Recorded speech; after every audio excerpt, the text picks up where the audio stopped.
या इलेक्शनमध्ये आहे ना, मोदीजींच्या तोंडून अजून काय काय ऐकायचं बाकी राहिलंय हे समजत नाहीये. आता तर त्यांनी स्टेटमेंट दिलेलं आहे की राष्ट्रपती पदाच्या निवडणुकीमध्ये काँग्रेसने द्रौपदी मुर्मू यांना फक्त त्यांच्या त्वचेच्या रंगावरून हरवण्याचा प्रयत्न केलेला आहे. हे हसण्यासारखं आहे का नाही? अरे मोदीजी, तुम्ही देशाचे पंतप्रधान आहात, काहीतरी मुद्द्याचं बोला.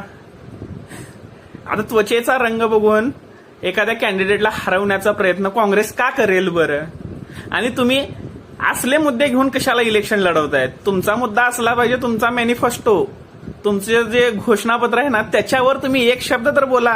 भविष्यामध्ये देशाला काय देणार आहात ते तर बोला. किंवा 10 वर्षामध्ये तुम्ही काय आम्हाला दिलंय ते तर सांगा. आम्ही हे दिलंय, ह्याच्या पुढे हे करणार आहोत असं सांगा. त्वचेचा रंग काय इलेक्शनचा मुद्दा आहे?